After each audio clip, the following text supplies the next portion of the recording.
చిక్కటి చీకటి మృత్యువులా తరుముతోంది. కీచురాల శబ్దాలు, కప్పల బెకబెకలు, గుడ్లగూబల ధ్వనులు తనకేమీ కొత్త కాదు. కాని ఈ క్షణం అవన్నీ మృత్యుగంటికలా మోగుతూ తన గుండె కొట్టుకునే వేగాన్ని మరింత పెంచింది.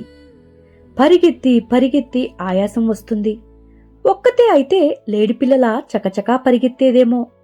కాని నిండు గర్భిణీగా ఉండి సరైన పోషణ లేక కళావిహీనంగా ఉన్న తాను ప్రాణాలు అరచేతిలో పెట్టుకుని ఆ రాత్రి అడవిలో పరిగెడుతుంది.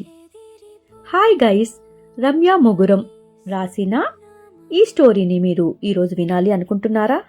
అయితే చెదిరిపోని స్వప్నమా ఈరోజే మొదటి ఎపిసోడ్. తప్పకుండా ఫాలో అవుతారు కదా. మరి ఇక ఎపిసోడ్లోకి వెళ్ళిపోదాం. ఆ రాత్రి అడవిలో ఆ అమ్మాయి పరిగెడుతూ ఉంది. ఎక్కడికో తెలియదు. తన అడుగు ఆగిందంటే మృత్యువు కమ్ముకుంటుంది అనే విషయం తన మస్తిష్కంలో ప్రతి కణానికి తెలిసినట్టు ఇంకా ముందుకు వెళ్ళమని ప్రోత్సహిస్తుంది. నేలరాలిన ఆకులు, ఆ నెలలు నిండిన అమ్మాయి అడుగుపడి ఒళ్ళు గగురు పొడిచేలా ధ్వని చేస్తోంది. ఆమె భయానికి కంపించగానే కడుపులో ఉన్న బిడ్డ చిన్నగా కదిలాడు. ఆ నిశ్శబ్దంలో ఆమెకి తన బిడ్డ ఆలంబన అయ్యాడు. గుండె పగిలేలా ఏడవాలని ఉన్నా ఒగ్గ పట్టుకొని మరీ ముందుకు వెళ్తోంది. అప్పటికే దాదాపు 5 కిలోమీటర్ల మేర అడవి లోపల గుండా ప్రయాణించేసింది. తాము ఉంటున్న తండాకి వ్యతిరేక దిశలో చేసిన ప్రయాణం ఆమెని తెలంగాణ ఛత్తీస్గఢ్ బోర్డర్లో ఉన్న ఒక చిన్న గ్రామం వైపుకు పరుగులెట్టిస్తుంది. విపరీతంగా దాహం వేస్తోంది. తన గొంతు ఎండిపోతోంది. ఒక పక్క ఆయాసంగా ఉంది. పరిగెత్తి పరిగెత్తి కడుపులో ఎడమ పక్కంతా పోటు పెట్టినట్టుగా నొప్పి పుడుతోంది. ప్రసవం అవుతుందేమో అని ఇంకా భయపడింది ఆ క్షణం. ఒక్కసారి ఆగి చుట్టూ చూసింది. చిక్కటి చీకటి అలుముకున్న అడవి. అది అమావాస్య రోజులు కావటం మూలాన చిన్నపాటి వెలుతురు కూడా లేదు. ఇంకొకరైతే గుండాగి చచ్చేవారే. కాని తన బిడ్డ కోసం అయినా బ్రతకాలనే సంకల్పం ఆమెని ముందుకు వెళ్లటానికి దిశానిర్దేశం చేసేస్తుంది. 2 నిమిషాలు ఒక చెట్టు చాటున కూర్చుని కడుపు తడుముకుంది. రక్తస్రావం అవుతున్న గుర్తుగా ఎలాంటి ఆనవాలు లేదు. కాని ఎప్పుడో అప్పుడు అయ్యే అవకాశం లేకపోలేదు. అప్పుడు వచ్చింది తనకు ఆలోచన, బిడ్డతో మాట్లాడాలి అని. అవును, తన బిడ్డ తల్లి మాట వింటుంది అని. వెంటనే కళ్ళు మూసుకుని ఒక చేతిని కడుపు మీద ఉంచి దీర్ఘంగా శ్వాస తీసుకుని వదిలి బిడ్డా అని పిలిచింది. కడుపులో బిడ్డ ఒక్క తన్ను తన్నాడు. వింటున్నా అని అర్థం వచ్చేలాగా. ఆమె కళ్ళు శ్రావణ మేఘాలే అయ్యాయి. ఉబికి వస్తున్న కన్నీళ్లతో ఈ భూమి మీద తనకెవరూ లేరు, తన కడుపులో ఉన్న బిడ్డనే తనకి అన్నీ అని అనుకోగానే దుఃఖం ఆవరించగా పొరలి పొరలి ఏడ్చేస్తుంది. అప్పుడే ఆమె ఏడుపును చూసి చెట్టు మీద ఉడతలు, పొదల మాటున దాక్కున్న కుందేళ్లు ఆమె బాధను చూసి ఓదార్పు ఇవ్వటానికి అన్నట్లుగా ఆమె దగ్గరికి వచ్చి చేరాయి. తాను ఏడుపు ఆపుకొని వాటిని చూసి చిన్నగా నవ్వటానికి ప్రయత్నించింది. కాని ఆమెకి నవ్వు రావటానికి సాధ్యం పడటం లేదు. బిడ్డా, చూడు, నీకోసం ఎంతమంది స్నేహితులో నన్ను ఓదార్చడానికి ఇక్కడికి వచ్చారు. అలాగే నీతో స్నేహం కూడా చేస్తారట అని చెప్పింది. నువ్వు ఇప్పుడే బయటికి రావద్దు కన్నా.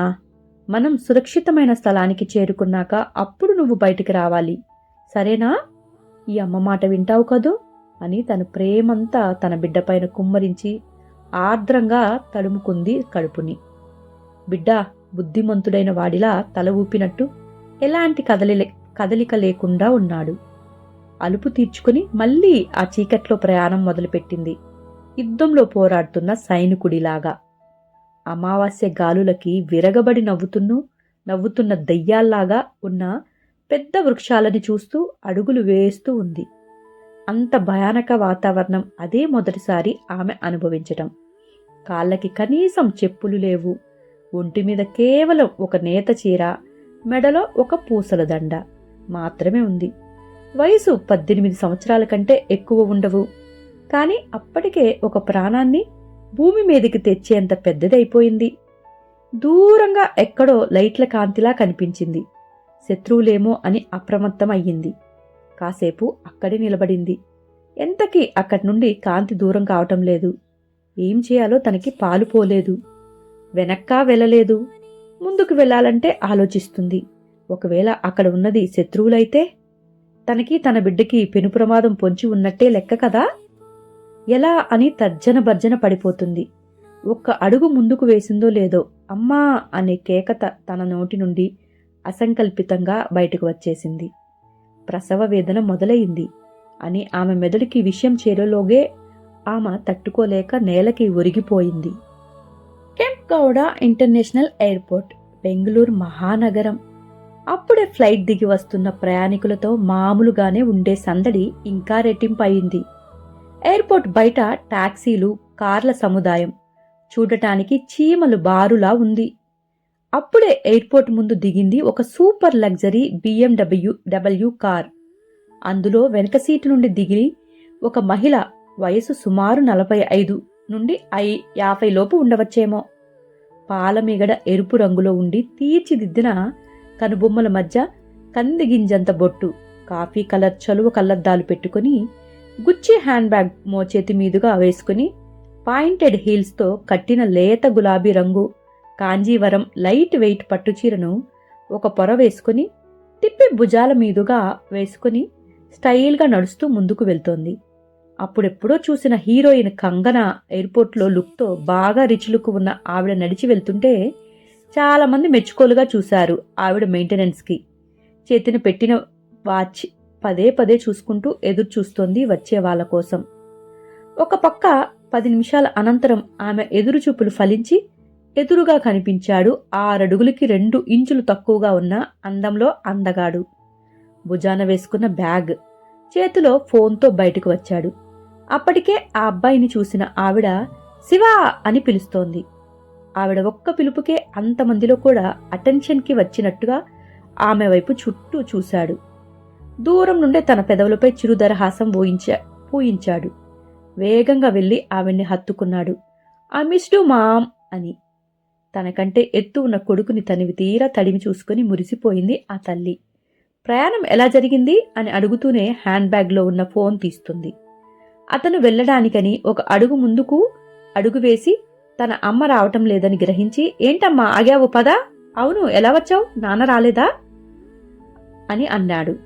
"ఆగరా, ఒక సెల్ఫీ తీసుకుందాం, వాట్సాప్ స్టేటస్లో పెట్టాలి, ఇన్స్టాలో అప్లోడ్ చేయాలి" అని ఫస్ట్ ఎయిర్పోర్ట్ పిక్చర్స్ తీసుకుని తర్వాత కొడుకుతో కొన్ని పిక్చర్స్ తీసుకుంది. "శివా, అప్పుడే వెళ్దామా, కాసేపు ఉండనీరా, మళ్ళీ ఎప్పుడు చూస్తానో ఎయిర్పోర్ట్, 1 గంట ఆగి వెళ్దాం" అనగానే సరే అని 1 గంట షాపింగ్ చేసుకుని కొడుకుతో సహా తాను వచ్చిన కార్ దగ్గరికి వెళ్ళింది. "అమ్మా, వేరే కార్ మాట్లాడుకుందాం, ఇదెందుకు" అన్నాడు శివ. "లే శివా, మరే ఈ కారులోనే వచ్చారా నేను చెప్పింది" తల్లి ఒక నమ్మశక్యం కాని చూపు చూశాడు తల్లివైపు.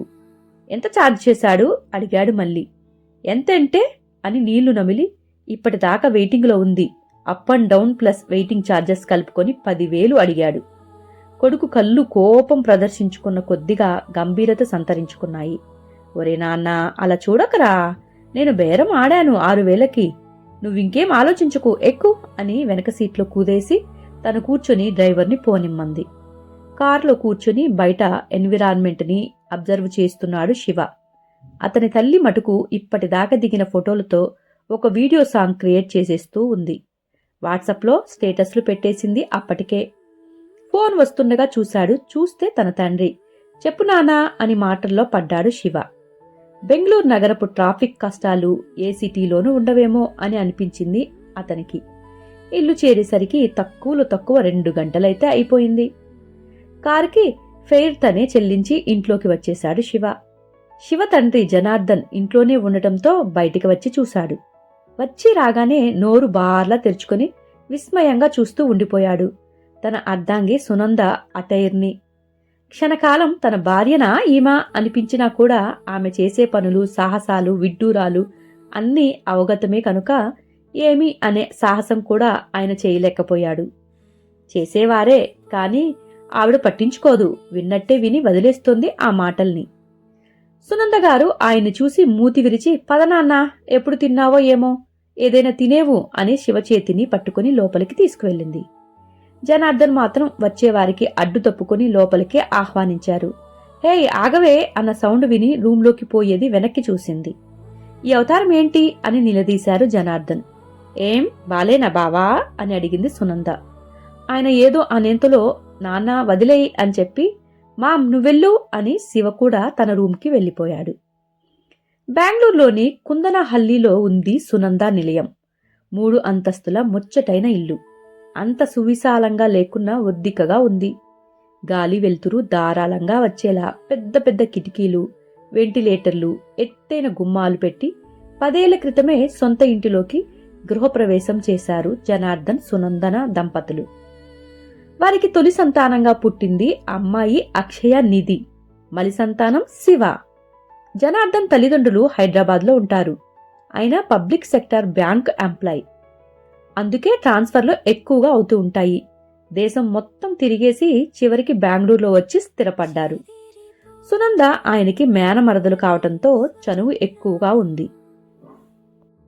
హాయ్ గైస్, ఈ రోజుతోటి ఈ ఎపిసోడ్ అయిపోయింది. మీకు నచ్చిందని అనుకుంటున్నాను. రేపటి ఎపిసోడ్ కోసం ఎదురు చూస్తుంటారు కదా.